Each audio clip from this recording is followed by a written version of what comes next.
Bonjour à toutes et à tous et bienvenue dans cette nouvelle vidéo de comment faire votre podcast. Dans celle-ci qui va durer une dizaine de minutes, nous allons voir comment choisir la durée de votre podcast. Alors ça peut sembler anodin, mais ça va vous aider à agrandir votre audience et ça va définir la manière dont vous allez traiter vos sujets.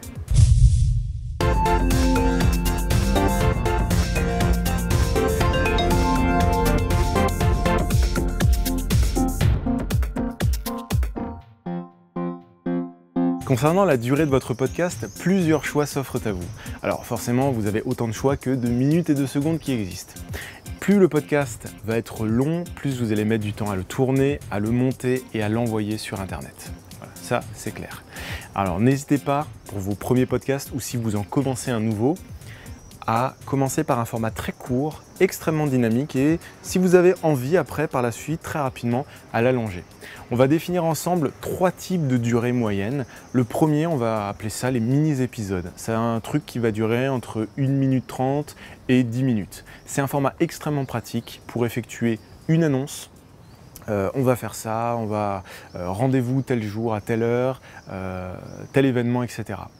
Une petite performance humoristique ou artistique, c'est d'ailleurs les vidéos qu'on voit le plus buzzer avec ce format très court, très dynamique qui va durer entre 1 minute 30 et 2 minutes 30, un peu sur le même format, le même type que Bref, la série, ou tout simplement un relais d'actualité. On voit beaucoup de petits magazines d'actualité où vous avez généralement une jolie blonde qui vous énumère des actualités dont on sent à 40 000 km qu'elle maîtrise absolument pas son sujet, qu'elle lit un prompteur, mais ça dure 5 minutes, elle est jolie, elle vous présente ce qui est passé la veille. Voilà, ça peut attirer un certain type d'auditoire. C'est très volatile parce que forcément, s'il y a quelqu'un d'autre qui fait la même chose à côté de vous sur la même thématique avec une nana plus jolie, vous perdez votre auditoire, ça part, ça vient, on en regarde 3-4 épisodes et puis au bout d'un moment on passe parce que bon, au bout d'un moment ça tourne un petit peu en rond. Voilà, on va dire que ça c'est les formats courts. L'autre type, ça va être les épisodes moyens, ça veut dire entre 10 et 30 minutes. On va dire que c'est la durée de référence pour transmettre une information. C'est-à-dire que c'est une durée entre 10 et 30 minutes qui permet de ne pas simplement survoler de l'actualité, qui permet de rentrer à certains moments en profondeur, d'expliquer les choses, tout en conservant un style extrêmement dynamique. Alors c'est la durée vraiment à choisir si votre émission est vraiment classique, vous vous dites voilà, on va aborder plusieurs sujets, on va conserver ce dynamisme et cet enchaînement, surtout on va avoir envie de transmettre quelque chose. Pourquoi j'ai choisi cette durée quand j'ai fait mes podcasts? Tout simplement, j'avais envie que les personnes qui regardent mes podcasts à l'époque, que leurs neurones soient activés.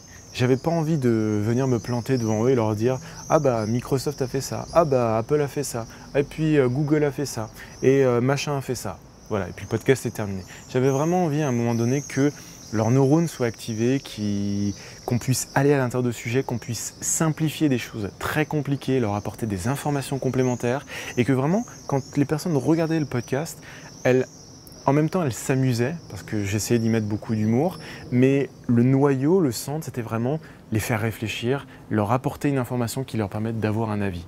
Donc si c'est votre but de podcast, c'est la durée vraiment géniale, entre 10 et 30 minutes. Voilà, on ne peut vraiment pas faire mieux. Donc ça va vraiment être le meilleur moyen de rester dynamique et en même temps de pouvoir rentrer à l'intérieur des sujets. Voilà. Le dernier type de durée, on va dire, c'est les épisodes longs. C'est tout ce qui va dépasser 30 minutes. Ça peut être des débats, ça peut être des talk shows, ça peut être des discussions à plusieurs intervenants. Alors l'avantage de ces émissions, c'est qu'elles permettent de s'arrêter de parler quand il n'y a plus rien à dire. Vraiment, on va pouvoir apporter une discussion, on va pouvoir même réfléchir en temps réel pendant l'enregistrement avec les différents avis des gens, construire des avis, etc. C'est un avantage parce qu'on s'arrête quand il n'y a rien à dire, mais il faut faire attention. Très souvent, dans ce genre de podcast, les personnes qui présentent ont tendance à clairement se branler la nouille. C'est-à-dire que ça devient intéressant, durant 2-3 minutes, tout d'un coup, il n'y a plus grand-chose à dire, il faudrait passer à la suite. Et les gens continuent de parler, continuent de se poser des questions alambiquées, blablabla. Et au final, ça dure 15 minutes alors qu'on pourrait condenser l'ensemble en 3 minutes très intéressantes et passer à la suite. Donc en même temps, les formats longs permettent justement de vraiment aller jusqu'au bout de la réflexion, mais il faut vraiment l'avoir un minimum préparé en amont pour pas justement passer pour des personnes qui vont vraiment au fin fond des choses et au final ne sont pas très intéressants. Voilà, avoir quelque chose de bien construit pour aller vraiment en profondeur et dès qu'il n'y a plus rien à dire ou dès que l'avis est clairement fondé, on passe à la suite. Et il y a aussi une autre chose qui peut être gênante quand le podcast est très long, c'est que même si les auditeurs, les personnes qui vont vous regarder ont la possibilité de mettre sur pause, de pouvoir faire autre chose et de reprendre là où elles se sont arrêtées, c'est toujours très très gênant pour une personne de commencer un podcast, de s'arrêter en plein milieu, de le reprendre par la suite. Il y a quelques personnes effectivement qui, par exemple, ont beaucoup de trajets pour aller au travail. Ça les arrange généralement, les trucs qui durent 1 heure et demie ou plus. Mais c'est vrai que la plupart du temps, c'est quelque chose de plutôt gênant.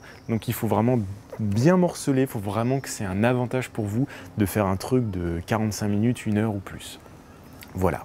Et surtout bien préparer en amont pour vraiment avoir à dire des choses, mais de bonnes choses.